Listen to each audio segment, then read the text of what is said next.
바울은 그 오랜 세월 동안 어떻게 그 무슨 고난과 그 세월을 견뎌냈을까 하는 그런 생각이 문득 병실에 있으면서 생각이 들었었어요. 그 돌에 맞으면서도 복음을 전하려고 했던 그의 모습이 떠오르기도 하고, 그 긴 거리를 걸어다니면서 복음을 전하고, 뭐 발바닥에 물집이 한두 번 잡혔겠습니다. 다리가 아프기도 했었을 것이고, 그런데 그런 과정들을 다 겪으면서 복음을 전했던 그런 모습이 좀 떠올랐었어요. 그리고 한편으로는 제 자신이 좀 부끄럽기도 했었고, 내가 치과에서 소리를 질렀어야 했을까. 뭐 그런 생각이 좀 들고 그랬었습니다. 어쨌든 이제 사도행전의 마지막 장까지 달려온 것 같아요. 이 여정을 끝으로 사도행전의 마지막까지 달려오게 되었습니다. 사도행전은 복음서와 마찬가지로 분명히 중요하지 않은 성경은 없겠지만, 복음서와 마찬가지로 그 신약 성경을 구성하고 있는 굉장히 중요한 성경입니다. 복음서가 예수 그리스도에 관한 그 말씀들을 잘 다루고 있다면, 사도행전은 그 이후에 이 예수 그리스도에 관한 이 이야기들이 어떻게 전해지는지에 대해 잘 다루고 있는 그런 책이었었어요. 함께 여기까지 잘 이렇게 쫓아와 주신 여러분들 하나님께서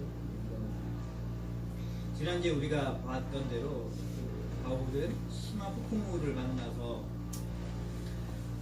고생을 하다가 몰타라는 섬까지 오게 되었습니다. 만약에 집에서 좀 생각을 해봤어요. 생각을 하다가 만약에 폭풍우를 만나지 않았더라면 바울이 겨울 내내 그 바다를 건너지 못했었겠더라고요. 그런 생각이 문득 들었습니다. 하나님께서 로마로 바울을 이끌어 가시기 위해서 참 기이한 방법으로 이렇게 이끌어 가셨다라는 생각이 문득 들었었어요. 한편으로도 그것도 은혜가 되었었고, 어쨌든 바울은 한겨울을 지중해 한복판에서 보내지 아니하고 몰타라는 섬에 와서 그곳에서 지내다가 로마로 금방 가게 됩니다. 그 앞부분의 이야기는 성경을 읽어보시면은 쉽게 이해가 되실 부분입니다. 아무도 상하거나 다치거나 죽은 사람도 없이 하나님께서 약속하신 대로 모든 사람들이 구원을 받고 몰타에 도착을 해서 성경의 멜리데라고 기록되어 있죠. 몰타라는 섬에 도착을 했고, 그곳에서 그곳 사람들의 정성어린 대접을 잘 받고 잘 지내다가 이제 배를 얻어 타고 로마로 향하게 됩니다. 바울이 로마로 가서는 한 2년 정도, 첫 번째 로마에서, 바울이 한 3번 정도 로마에서 감옥에 갇히게 되는데, 첫 번째 로마에서의 그 감옥 생활입니다. 근데 감옥은 아니고 이제 가택연금 수준이었어요. 가택연금. 로마의 한 집에 머물면서 이제 어떤 재판을 받기까지 머물게 되는 그런 기간인데 한 2년 정도. 좀 전에 제가 읽어드린 말씀처럼 그곳에서는 사람들이 들며 날며 바울과 교제를 나눌 수 있었고요. 함께 또 음식을 먹고 뭐 그런 일들을 할 수 있었습니다. 로마 부인이 교대를 이렇게 지키는 그런 상황이었습니다. 특이한 거는 성경에는 셋집이라고 나와 있어요. 같은 연금인데 로마에서 제공하는 게 아니라 자기가 돈을 내면서 거해야 되는 그런 곳이었습니다. 추측해보면요, 바울에 무슨 돈이 있었겠습니까? 근데 어느 정도 자유가 보장되어 있는 같은 연금이었기 때문에 그곳에서도 아마 자기의 업을 하면서 2년 동안 지냈던 것 같아요. 세를 내면서. 성경에는 기록되어 있지만 다른 부분에는 그런 내용들이 좀 있어서 참 좋았습니다. 많은 사람들을 그곳으로 자기가 있는 곳으로 초청을 했고, 그것이 이방인이든지 로마인이든지 아마 구분하지 않았을 거예요. 유대인인지 구분하지 않았을 겁니다. 자기가 머물고 있는 곳으로 초청을 했고, 그곳에서 함께 식사를 나누었을 것이고, 함께 교제를 나누었을 것이고, 그곳에서 함께 말씀을 나누었을 것입니다. 성경에 보니까 로마에 머물고 있던 유대인들의 유력한 사람들을 불러서 함께 교제를 나누고 있는 모습도 보게 됩니다. 바울은 그들과 아마 하나님 나라에 대한 이야기를 했을 겁니다. 분명합니다. 하나님에 대해서 이야기했을 것이고, 하나님의 구약에 나오는 그 하나님의 그 율법의 말씀들이 어떻게 예수 그리스도를 통해서 이루어졌는지, 그리고 또 이를 통하여서 어떻게 하나님의 나라가 이루어져 갈 것인지에 대해서 그들과 많은 대화와 토론을 하였을 것입니다. 유대인들에게도요, 하나님의 나라는 일상적인 일이었습니다. 그들이 늘 기대하고 있던 바, 그리고 그들이 소망하고 있던 바가 하나님 나라의 완성이었었거든요. 구약의 율법에서부터 시작된 그 하나님의 나라에 자기 본인들이 택함을 받은 이후부터 시작된 그 하나님 나라의 백성으로서 하나님 나라가 어떻게 그 민족을 통하여서 이루어져 가고 있는가에 대한 굉장한 자부심을 가지고 살던 그들이 나중에 이제 아수르와 바벨론의 포로로 잡혀가고 나서 선지서들이 쭉 나오잖아요. 그 선지서들에서 나올 때 약속들이 계속 이루어져서 나옵니다. 앞으로 메시아가 올 것이다. 그 메시아를 통하여서 하나님 나라가 완성되어질 것이다라는 그런 내용들이 계속해서 예언되어서 나옵니다. 그들은 기다렸어요. 기다리고 사모하고 그 날이 오기까지를 고대하고 사모하고 기다렸었던 것이죠. 그 예수님께서 처음에 오셨을 때 헤롯 왕도 기다렸었잖아요. 동방 박사가 왔을 때, 메시아를 따라서 왔을 때, 그리스도가 메시아가 왔다는 것을 듣고 왔을 때 그 헤롯이 정말로 그러진 않았었지만 어디냐, 나도 한번 가서 경배를 해야 되겠다. 그런 정도로 그 당시에는 일반적으로 메시아를 기다리고 있던 그런 상황이었습니다. 아주 침묵의 기간이었었죠. 구약이 끝나고 신약이 시작되기 전까지 오랜 침묵의 기간이 길어집니다. 그 수 없는 기간 동안 유대인들은 기다리고 그 날이 이루어지기까지 그 구약의 율법에서 얘기했던, 구약의 선지서에서 얘기했던 다시 오리라고 하는 그 메시아가 오기까지 그렇게 기다리던 그들이었습니다. 그들에게 하나님 나라는 굉장히 소중하고 중요한 것이었습니다. 그런 부분에서 아마 바울하고 많은 대화를 나눴을 것입니다. 구약에서 얘기했던 그 하나님의 나라, 그리고 그들이 생각하고 있던, 그들이 믿고 있던 그 하나님의 나라와 바울이 부활하신 예수 그리스도를 만난 이후에 깨달았던 그 오랜 숙고함과 그 기다림과 그 고뇌와 그 모든 그 인고의 세월을 거쳐서 깨달은 바 자기가 겪었던 이 하나님의 나라가 어떻게 차이가 있는지, 너희들이 알고 있던 이 하나님의 나라가 예수 그리스도를 통해서 어떻게 이루어져 갔는지에 대해서 많은 대화들과 토론이 그곳에서 일어났을 것입니다. 바울의 그런 주장과 같이, 바울의 그런 가르침과 같이 신약 성경은 전체적으로 그 이야기를 하고 있습니다. 구약이 끝난 이후로부터 마태복음, 마가복음, 누가복음, 요한복음, 이 사복음서의 주요 내용이 무엇입니까? 예수 그리스도가 이 땅에 오셨고, 이 예수 그리스도를 통하여서 어떻게 구약에서 예언되어졌던 그 메시아가 실제로 실현되어서 이 땅에 오셨는지에 대해서 사복음서가 굉장히 재미있게 잘 다루고 있다는 것입니다. 예수님께서 오셔서 백성들로 많은 사람들과 함께 가르치셨고, 또한 치유하셨고, 기적을 일으키시는 그 모든 일들이 바로 구약에서 메시아가 오면 일어나는 그런 일들이라는 것이 예수님을 통해서 가르쳐 주셨고 행하셨습니다. 그리고 그 하나님의 나라를 이루시기 위해서 예수님께서는 공생의 사역의 마지막에 십자가에 돌아가셨고, 결국에는 그 하나님의 뜻을 쫓아서 부활하심으로 그 일을 완성해 가셨는지에 대한 그 내용이 다 복음서에 잘 다루고 있습니다. 그래서 복음서는 굉장히 중요한 책이죠. 왜냐하면 구약에서 예언되어 있던 그 메시아가 다시 온 그 메시아가, 예수를 통하여서 다시 온 메시아가 정말로 예수 그리스도를 통해서 어떻게 하나님의 나라가 도래했는지에 대해서 아주 소상하게 잘 밝히고 있는 책이기 때문에 굉장히 중요한 책이 바로 사복음서의 그런 내용들입니다. 이 오신 메시아로서 예수님은 철저하게 하나님의 뜻을 쫓아서, 또한 성령 하나님의 뜻을 쫓아서 그렇게 그 일을 이루어내셨습니다. 마침내 이 하나님의 나라라는 것은 신약에 이르면서 어떻게 되냐면, 이스라엘이라는 특정한 민족을 통해서가 아니라 예수 그리스도를 통하여서 새롭게 완성되었던 것입니다. 사도행전은 이 사복음서 뒤에 나왔던 성경이잖아요. 우리가 지금까지 사도행전을 계속해서 오랜 시간 동안 살펴보면서 우리가 깨달았던 바가 바로 그것이었습니다. 복음서 이후에 사도행전이 위치함으로 말미암아 이 사도행전이 우리에게 알려주고 있는 바가 무엇인가? 이제 마무리를 하면 우리는 그걸 깨달아야 됩니다. 마무리를 해야 될 텐데 그것이 무엇인가? 다시 한번 정리를 해야 되는 그런 시간이 되었으면 좋겠습니다. 사도행전을 시작할 때 우리가 주의 깊게 생각했던 본문들이 몇 가지가 있습니다. 1장이 굉장히 중요하다고 그때 제가 시작하면서 말씀을 드렸었는데 1장 6절도 중요하고 1장 8절도 중요하고 1장 6절은요 이렇게 기록이 되어 있습니다. 한번 같이 한번 보실까요? 1장 6절 제가 1장 6절을 제가 한번 읽어볼게요. 1장 6절은 부활하신 예수님께 사도들이 이렇게 질문을 합니다. 그들이 모였을 때 예수께 여짜와 이르되 주께서 이스라엘 나라를 회복하심이 이때니까. 제자들도 알고 있어요. 근데 이때까지만 해도 제자들이요 성령으로 거듭나지 못했던 그런 상태였었습니다. 그들도 하나님의 나라가 임할 것이라는 것을 어렴풋이는 알고 있었는데 그 방식은 여전히 그 이전의 방식대로 이스라엘이라는 그 방식으로 하나님 나라가 어떻게 도래할 것인지에 대한 기대감을 가지고 예수님께 그런 질문을 합니다.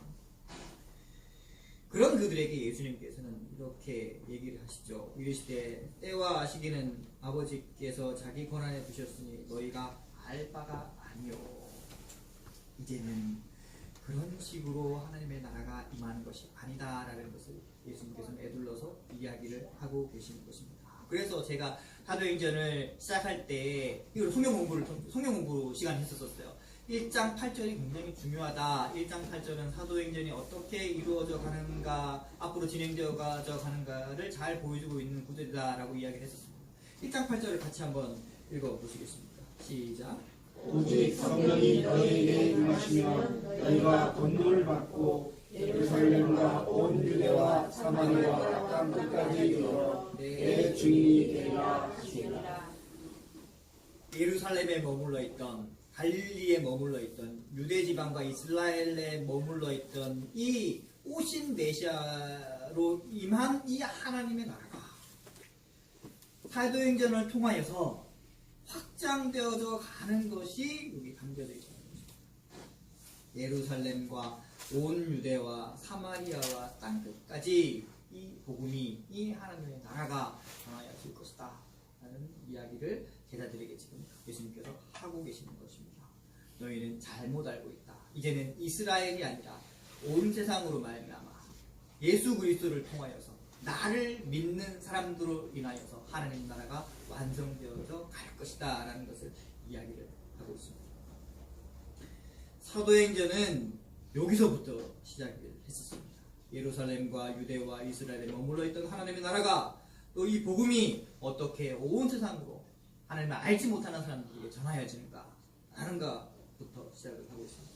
우리는 이 일이 어떻게 이루어져 갔는지에 대해서 지금까지 오랜 시간에 걸쳐서 살펴보았습니다. 오순절날 한 곳에 다락방에 모여있던 제자들에게 예수님께서 약속하셨던 성령이 임했고 성령 충만함을 받은 제자들은 교회를 이루었고 이 교회는 유대인들의 박해를 받아서 온 지방으로 흩어지게 되었었죠. 그로 말미암아 아시아와 또 유럽과 각처로 흩어졌던 제자들로 인하여서 교회들이 태동되어지게 된 것입니다. 이 가운데 박해를 받았고 제자들은 흩어졌고요. 복음은 그들을 따라서 흘러가게 되었습니다. 그 가운데 많은 사람들이 쓰임을 받았습니다. 스데반은 그 가운데서 목숨을 잃었었고요. 빌립도 중요한 역할을 했었고요. 바나바도 굉장히 훌륭한 역할을 했었습니다. 물론 베드로와 야고보도 역시 훌륭한 역할을 했었습니다. 근데 그 중에서 정말로 사도행전에서 비중 있게 다루고 있는 후반부에서 다루고 있는 굉장히 중요한 사람은 역시 바울이겠죠. 그는 다메섹으로 가다가 부활하신 예수 그리스도를 만나게 됩니다. 그를 통하여서 새로운 세상을 깨달아요. 말 그대로 새로운 세상인 거예요. 지금까지 자기가 알지 못했던 그런 세상, 알지 못했던 그런 깨달음을 부활하신 예수 그리스도를 통하여서 깨닫게 됩니다. 오랜 고민과 묵상과 번민을 통하여서 하나님의 나라를 다시금 재정립하게 됩니다. 그 큰 깨달음이 그를 이방인들을 위한 복음을 전하는 사명을 감당하게 만들었습니다. 그는 여러 차례 전도 여행을 통하여서 수많은 길을 걷고 수많은 배를 타고 많은 고난과 어려움을 겪으면서 복음을 전하였고 많은 사람들이 그를 통하여서 하나님을 알게 되었고 예수 그리스도를 알게 되었고 이를 통한 하나님의 나라를 알게 되었습니다. 교회들은 예수님께서 약속하신 대로 온 땅으로 뻗어갔고 하나님의 나라 역시 온 세상에 영향을 미치게 되었습니다. 사도행전의 이 이야기는 이렇게 흘러 오다가 바울의 마지막 모습으로 이제 마무리가 됩니다. 그가 로마에서 가택 연금 상황 중에서도 많은 사람들을 초청하여서 하나님 나라를 전하였고 예수님에 대한 이야기를 전함으로써 그들이 하나님의 나라에 속한 그 구성원이 되도록 끝까지 그는 애를 쓰고 힘을 썼던 것입니다. 그것이 이방인이든지 유대인이든지 로마인이든지 그는 그것을 상관하지 않았습니다. 그는 마지막까지 유대인들을 포기치는 않았어요. 유대인들이 유력자를 불러서 안타까운 마음이었겠죠. 그들에게 자기가 깨달은 그 예수 그리스도를 통하여 자기가 만난 예수 그리스도를 통하여서 그들이 알지 못하는 그 하나님의 나라에 대한 새로운 그 세계에 대해서 알려주고 끝까지 알려주고 싶었을 것입니다. 그런데 좀 전에 읽은 바와 같이 여전히 유대인들은 그의 말에 회의적이었습니다. 동의하지 않았었습니다. 일부 돌이키는 사람도 있긴 했지만 여전히 많은 사람들은 그의 말을 듣지 않았었습니다. 사도행전의 마지막은 그렇게 끝이 납니다. 그들이 여전히 그런 상태에서 벗어나지 못하고 있음을 우리에게 보여주고 있습니다. 이런 그들을 향하여서 바울은 이사야서를 인용하여서 이렇게 이야기를 합니다. 제가 다시 한번 읽어봐드릴게요. 이사야서에서 이렇게 얘기를 했답니다. 이 백성에게 가서 말하기를 너희가 듣기는 들어도 도무지 깨닫지 못하며 보기는 보아도 도무지 알지 못한도다. 이 백성은 마음이 우둔하여져서 그 귀로는 둔하게 듣고 그 눈은 감았으니 이는 눈으로 보고 귀로 듣고 마음으로 깨달아 돌아오면 내가 고쳐줄까 합니다 하였습니다. 이사야가 자기 백성들을 향하여서 얼마나 깨닫지 못하고 알지 못하고 이렇게 느끼지 못했던 그들을 향하여서 했던 그 이야기를 바울은 지금 이 사람들에게 하고 있습니다. 눈앞에 메시아를 두고서도 그 메시아가 자기가 메시아다, 자기가 그리스도라는 사실을 그렇게 알리고 전하고 가르쳤음에도 불구하고 그런 일들을 메시아가 오면 이루어질 일들에 대해서 수없이 그런 일들을 행하셨고 가르치고 치료하셨음에도 불구하고 눈앞에서 일어나는 그 일을 보고서도 메시아를 깨닫지 못하고 그 일을 듣고서도 알지 못했던 그들을 향하여서 바울은 또는 이사야는 이렇게 얘기했던 것이죠. 지금도 역시 마찬가지입니다. 교회와 성도들을 통하여서 일어난 많은 일들을 듣고 경험했음에도 불구하고 여전히 바울 앞에 있는 그 유대인들은 깨닫지 못합니다. 교회들을 통하여서 일어난 이 하나님의 나라의 일들, 바울을 비롯한 많은 제자들을 통하여서 일어난 이 하나님 나라의 일들을 통하여서 여전히 그들은 깨닫지 못하고 있는 것이죠. 성경에서 수없이 반복되어져 나타나고 있는 그 패턴이 동일하게 여기서도 나타나고 있는 하나님의 백성이라고 하지만 하나님을 떠난, 하나님을 외면한, 하나님을 저버린 그 사사기에 나왔던 그 이스라엘 백성들의 모습과 같이 그렇게 떠나 있을 때 하나님께서 심판하시고 다시 하나님을 찾기를 부르짖는 그들의 모습과 같이 계속되는 이 패턴과 같이 하나님의 백성이라고 하지만 그 자부심으로 살아가지만 여전히 하나님을 떠나 있는 그들을 향하여서 너희가 믿고 있는 그 하나님이 사실은 올바른 것이 아니다. 완성된 그 부분을 바라보라고 얘기를 했을 때 그것을 듣지 못했던 그런 사람들 굉장히 안타까운 그런 모습들이 성경에 나와 있습니다. 그들은 자신들이 믿고 싶었던 방향으로 그렇게 믿으려고 했을 것입니다. 유대인들의 의는 결국 예수님을 통한 하나님의 나라의 도래가 아닌 자기들이 꿈꾸는 바, 자기들이 추구하는 바 그대로 돌아가기를 그렇게 꿈꿨던 자기들의 의로 말미암아 하나님 나라에 참여하지 못하게 되었습니다. 바울은 이렇게 얘기를 합니다. 그런즉 하나님의 이 구원이 이방인에게로 보내어진 줄 알라. 그들은 그것을 들으리라 하더라. 결국 바울은 믿지 못하는 그들을 향하여도 하나님의 구원이 이방인에게로 보내어질 것이라고 얘기합니다. 너희들은 아니지만 그들은 들을 것이다. 실제로 그랬죠. 자, 이 말을 오해해서는 안 됩니다. 앞으로 유대인 너희들 절대 구원 못 받아 이 얘기 아닙니다. 그들은 선택받은 민족으로서 하나님께서 특별하게 먼저 은혜를 베푸셔서 기회를 주셨습니다. 하나님의 그렇게 주셨지만 하나님의 의가 아닌 자신들의 의를 더 높임으로써 하나님 나라의 백성이 될 수 있는 그 기회를 놓쳐버리고 맙니다. 이제 하나님의 백성이 될 기회는 모든 사람들에게 열린 거죠. 이방인들에게 우선권이 있는 것이 아니라 모든 사람들에게 열려있다는 겁니다. 유대인이건 이방인이건 헬라인이건 로마인이건 인종과 환경에 관계없이 이제는 오신 예수님으로 말미암아 그 예수님을 믿음으로 말미암아 하나님의 백성이 될 수 있다는 그 경고를 바울이 했던 것입니다. 예수님을 통한 하나님의 나라의 도래 그리고 이것을 믿음으로 이루어지는 하나님 나라의 백성됨은 온 세상에 전하여질 것이고 확장되어져 갈 것입니다. 어느 누구나 이제는 그 믿음으로 말미암아 하나님의 백성이 될 수 있게 되었습니다. 이 엄청난 사건의 현장들이 바로 사도행전에 녹아져 있는 것입니다. 교회의 탄생과 그리고 교회의 흩어짐을 통하여서 하나님 나라의 확장이 사도행전에 그렇게 잘 드러났습니다. 사도행전 이후에는 어떤 성경이 나옵니까? 로마서가 나옵니다. 아마 성경을 편집했던 분들은 어떤 생각을 가지고 이렇게 편집을 해 놓으신 것 같아요. 복음서 이후에 사도행전이 자리를 잡고 이 사도행전 이후에 로마서가 자리를 잡으로 말미암아 로마서의 핵심적인 내용이 뭔가요? 이신치 믿음으로 하나님께 구원을 받는다는 것이 로마서의 핵심적인 내용입니다. 바울로서는 당연한 것이었어요. 그는 선택받은 민족으로서 태어나 선민으로 살았으며 로마인의 신분으로 남부럽지 않게 살았지만 그 모든 조건들이 하나님 나라의 백성이 되는 것과는 아무런 관계가 없었던 것입니다. 그런데 그게 어느 순간에 깨어지냐면 예수 그리스도, 부활하신 예수 그리스도를 만남으로 인해서 그게 깨어지게 됩니다.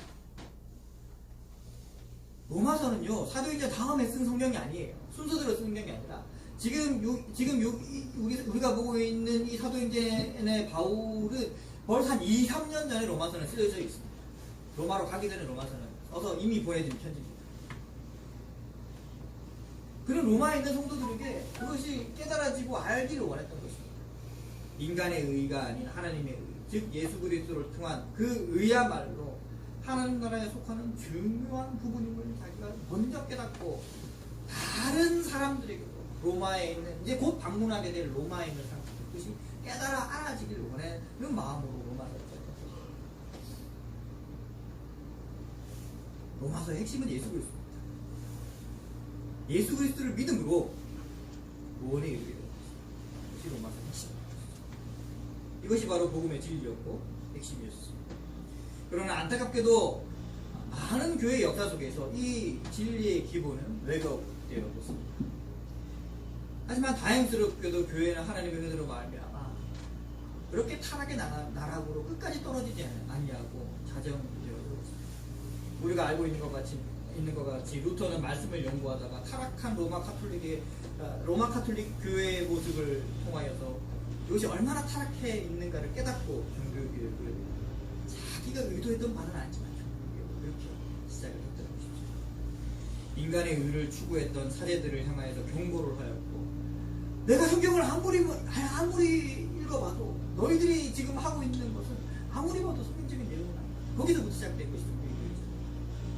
그들을 향하여서 경고를 하였고 성경에 무지하였던 일반 그 성도들에게 성경을 번역하여서 그들이 읽을 수 있는 언어로 번역하여서 성경을 읽도록 해서 하나님의 말씀은 참으로 이럴 것입니다 라고 알려주었던 그 마음. 하나님의 나라는 어마어마한 성당의 규모나 사제들의 화려한 복장도 아니고 현란한 미사의식과 아름다운 찬송가에서 드러나는 것도 아니라 하나님의 말씀에서 그리고 그 말씀을 통한 믿음에서 나오는 것임을 기록하는 성도들에게 가르쳤습니다. 사도행전에서 지금 보고 있는 바울의 모습이나 중세시대 그 루터의 모습 아주 긴 세월의 간격을 두고 있습니다. 사실은 이 두 사람은 동일한 일을 하고 있습니다. 하나님의 백성이 하나님 나라에 대해서 알지 못하고 있던 유대인들을 향하여서 그들을 향하여서 경고하였던 바울의 모습, 부패한 로마 가톨릭 앞에서 담대하게 싸웠던 그 루터의 모습, 같은 일을 하고 있는 것입니다. 지금 이 시대에도 마찬가지입니다. 사도행전을 마무리하면서 우리가 깨달아야 하는 바가 무엇일까요? 다행스럽게 요즘에는요, 부분적으로 일부분에서는 교회 개혁이 외쳐지고 있고 그런 움직임들이 일어나고 있습니다. 참 다행스러운 일들입니다. 말씀으로 돌아가자. 또 교회가 무엇인지에 대해서 많은 투명들이 일어나지고 있고 많은 대화들이 일어나고 있는 그런 고무적인 일들이 요즘 일어나고 있습니다. 참 다행스러운 일이죠. 하지만 그럼에도 불구하고 여전히 외식하는 유대인들과 로마 카톨릭의 사도들의 모습과 같이 인간의 의를 강조하는 교회와 목회자들 그리고 사도들이 곳곳에 뿌리내고 있습니다. 오늘날에 이런 현실 속에서 우리는 말씀을 통해서 무엇이 참된 복음인 것인지, 정말로 하나님의 나라가 무엇인지, 그것이 어떤 것인지, 하나님의 나라가 임하셨을 때 그 하나님 나라에 속하여 산다는 것은 무엇인지 고민하고 깨달아야 할 것입니다. 말로만 예수가 그리스도가 되신다고 그치는 것이 아니라 실제로 그런 믿음을 가지고 예수가 메시아시고 예수가 그리스도라는 그런 믿음을 가지고 살아야 할 것입니다. 그렇게 애를 써서 이루어야 할 것입니다. 교회 개혁을 말로만 외칠 것이 아니라 우리 교회부터 우리 자신부터 그렇게 개혁해 나가야 할 것입니다. 개혁교회는 그런 말이 있어요. 개혁교회는 늘 개혁해 나가야 합니다. 한순간도 머물러 있어서는 안 된답니다. 그럴 수밖에 없을 것 같아요. 아무리 똑똑한 사람이고 아무리 똑똑한 신학자라도 아무리 똑똑한 성도라도 자기가 알고 있는 것만 계속 얘기를 하다 보면 오류에 빠지기 마련인 것이죠. 우리는 늘 개혁되어져 나가야 합니다. 그래서 개혁교회가 훌륭한 거예요. 개혁교회 자체가 훌륭한 게 아니라 늘 자기의 잘못을 깨닫고 돌이키고 바로 잡는 일에 열심을 다 할 수 있기 때문에 그것이 훌륭한 것이죠. 외식하는 자들이 아닌 인간의 의를 높이는 자들이 아닌 나보다 남을 더 낮게 여기고 예수님의 의로 그렇게 나의 의가 아닌 예수님의 의로 그렇게 사는 사람들이 되어야 하죠. 우리는 스스로 특별한 교회도 특별한 성도도 아님을 인정하며 살아야 할 것이고 하나님께서 말씀하셨던 하나님의 사랑과 이웃 사랑을 실천하며 살아내는 우리가 되어야 할 것입니다.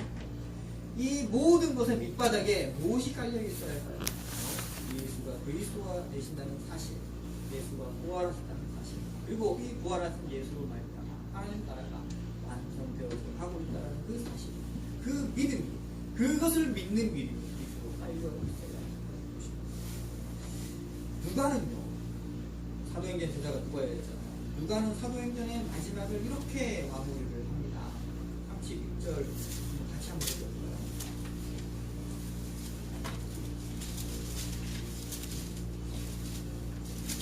사도행전의 마지막을 누가는 그 저자 누가는 이렇게 마무리합니다. 같이 한번 읽어보시죠. 시작. 하나님의 나라를 전파하며 주 예수 그리스도의 하나님을